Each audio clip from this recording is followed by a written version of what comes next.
Nombre del Padre, del Hijo y del Espíritu Santo.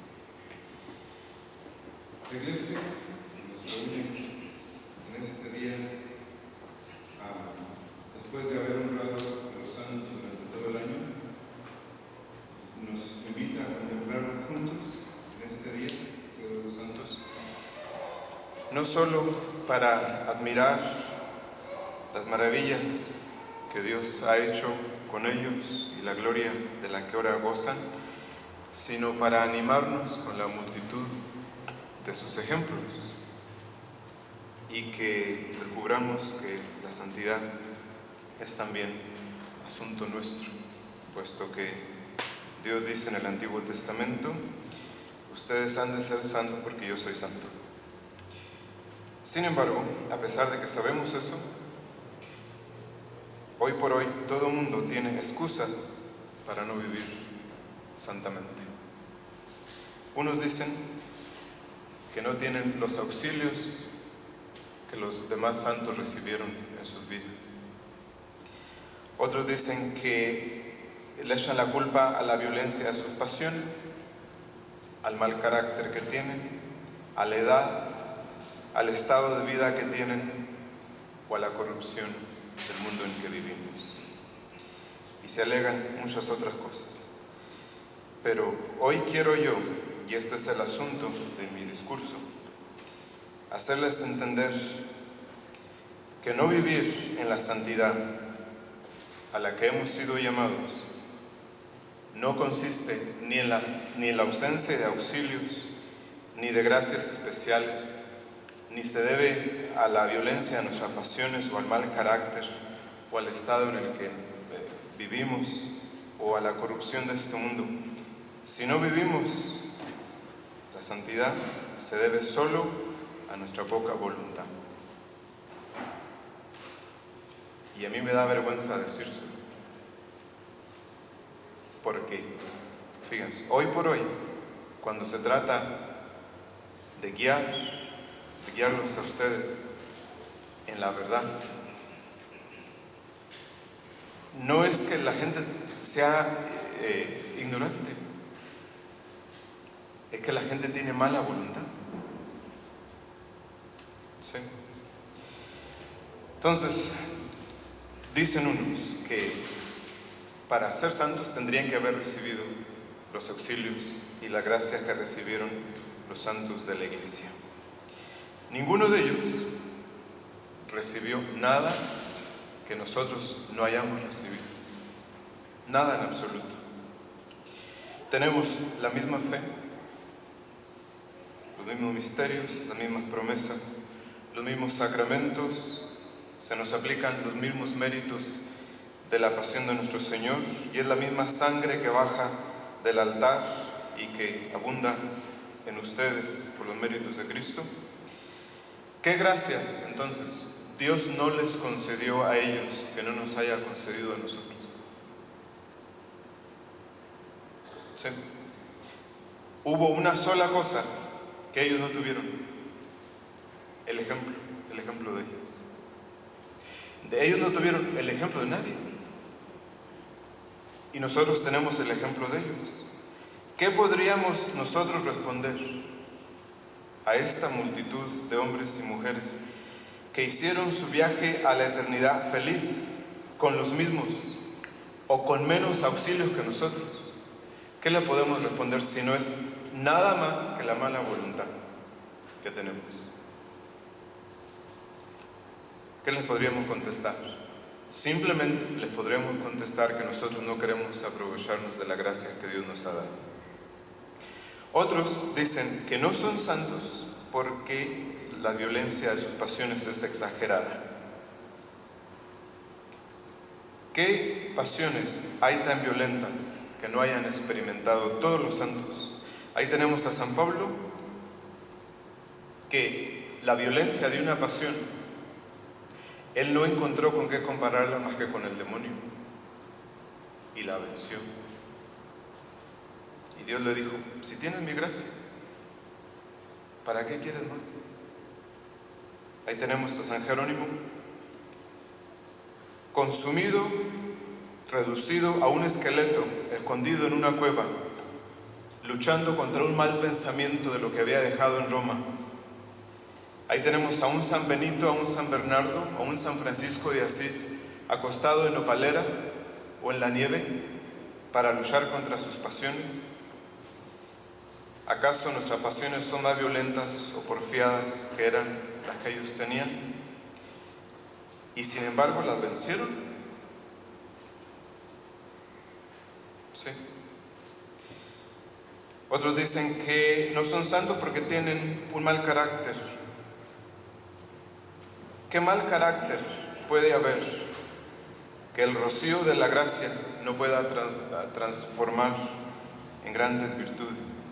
La gracia se acomoda a todas las formas de ser, a todas las formas de ser. Entonces, no hay carácter tan opuesto a la virtud del que la gracia correspondida no haya formado y no pueda formar santos y grandes santos. En cuarto lugar, dice la gente que la edad no la tienen para ser santos. Sí. Manasés se convirtió a los 35 años. Josías fue inocente desde su niñez. Eleazar, resistiendo valerosamente en la edad de 90 años las impiedades del rey, nos dejó un admirable ejemplo de veracidad, de firmeza y de virtud. Job tenía 7 hijos, 7 hombres y 3 mujeres. San Juan Crisóstomo dice que no hay alguna edad que no sea propia para la virtud. Otros dicen, en quinto lugar, que el estado de vida que tenemos es incompatible con la santidad. Pero no es nuestro estado el que se opone a la santidad, sino los desórdenes de nuestro estado. Si registramos la historia de la religión, vamos a encontrar santos en todos los estados de vida. Sí, en todos los estados de vida. Veremos hombres que para ser santos no necesitaron más que santificar las obligaciones de su estado, arreglándolas a la voluntad de Dios y elevándolas al orden sobrenatural. Sí, leemos de tantos que porque cumplieron bien los deberes de su estado, por eso se santificaron, y al revés, se santificaron porque cumplieron bien los deberes de su estado. Entonces, no hay verdadero estado que se oponga a la santidad, ni verdadera santidad que se oponga a los deberes del estado. Por último, hay unos que dicen que nos ha tocado vivir en un mundo demasiado corrompido, que para poder vivir en él santamente es una cosa radicalmente imposible. No hay que quejarnos del mundo en que vivimos. Hemos de quejarnos de nuestras pasiones que no hemos controlado, de nuestras malas costumbres. Para darles un ejemplo, decía San Jerónimo que los siglos no son malos, nuestras virtudes o nuestros vicios hacen malos o buenos los siglos. Ciertamente que yo puedo convenir con ustedes en que vivimos en un siglo inmoral en el que se cruzan los escándalos por todas partes, en un siglo criminal en el que la juventud y aún la niñez se disputan la victoria en la carrera de los vicios a los hombres más viciosos de los siglos pasados, en un siglo en que seres degradados se han entregado a los excesos de la más honda corrupción, poniendo espanto a todos los hombres de bien y afligiendo profundamente a la Iglesia. Yo puedo confesar con dolor en el corazón esa corrupción horrenda que insulta a Dios y ultraja a la humanidad y que vemos todos los días. ¿Cómo no confesar cuando por desgracia somos tantos los testigos como tantos los hombres. Mas a pesar de todo esto, y por más que nos rodee por todas partes la corrupción y el libertinaje de este mundo, nada hay en absoluto que pueda excusarnos de ser hombres santos. ¿Por qué? Porque el hombre jamás puede ser forzado en su querer. La hermana de Santo Tomás de Aquino le pregunta a él, ¿qué se necesita para ser santo? Y él dice, quererlo solamente.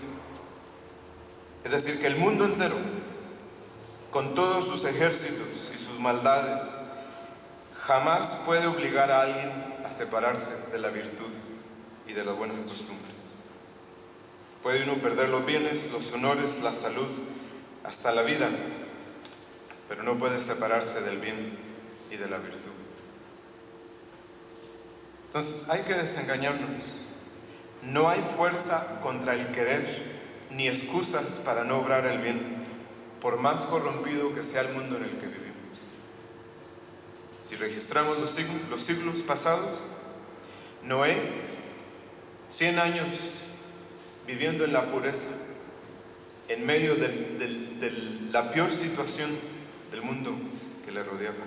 Abraham, en medio de un mundo idólatra. Moisés, donde todo el mundo adoraba al faraón. Y así tenemos a David, a Saúl, a Elías, a Esther, a Juan el Bautista. Un mundo dominado por la impureza, la corrupción de Herodes. Sí. Entonces, ¿en qué siglos se vieron más reunidos todos los vicios que en aquellos en los que creció la iglesia, los primeros 3 siglos? En estos mismos siglos, lo único que había era idólatras, y todos eran iguales. Y con el mismo número de idólatras, de paganos, de adoradores de ídolos y de Satanás, la iglesia contaba con el mismo número de santos. Millones de mártires regando la tierra con su sangre, pueblos enteros de solitarios desparramados por los desiertos, escondidos en cuevas, tantos pontífices, obispos, sacerdotes, viudas, jóvenes, fieles. Esa fue la multitud de hombres y mujeres santos que opuso la iglesia a la corrupción del Imperio Romano, donde se juntaron todos los vicios y todos los viciosos. Entonces nosotros hemos de animarnos a esta vista de esta multitud de justos que nos presenta hoy el cielo, y que no nos excusemos ya de ninguna otra cosa, ni de la corrupción del siglo, ni de las cosas que no tenemos que tuvieron los santos. ¿Sí? Entonces, nada nos puede servir de excusa. Esa innumerable multitud de justos que hoy nos presenta la iglesia, nada nos deja que responder. ¿Sí? A su vista no tenemos otra cosa más que confundirnos y reconvenirnos a nosotros mismos diciendo como San Agustín, puesto que estos santos fueron hombres como nosotros, ¿por qué nosotros no vamos a ser como ellos? Ellos tuvieron las mismas pasiones que dominar, los mismos apetitos que mortificar, las mismas dificultades que vencer, y muchísimos, se hallaron en ocasiones más peligrosas, en estados más arriesgados y en circunstancias más críticas que nosotros. Muchos tuvieron que romper los lazos más estrechos de la familia. Sí, lo sacrificaron todo, lo superaron todo, lo vencieron todo, lo allanaron todo y caminaron al cielo sobre la ruina de sus propias familias y muchas veces sobre los charcos de su propia sangre. ¿Por qué no conseguimos nosotros a menor precio lo que a ellos les costó tanto? ¿Acaso el alma que ellos tenían valía más? ¿sí? ¿O merecía mayores sacrificios? ¿Sí? Nada de eso. Si ellos fueron invitados a las bodas del Cordero en el cielo, con el sello de la adopción de hijos de Dios, también lo estamos nosotros. Su alma tuvo el mismo valor que la nuestra. Entonces, ¿qué nos faltará para no emprender con empeño, como ellos, el camino a la gloria?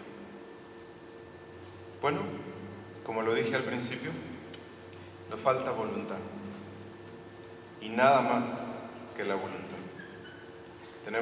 Todo está dispuesto. Tenemos la ley, los mandamientos, la redención, la gracia, los sacrificios, los sacramentos. Todo está listo.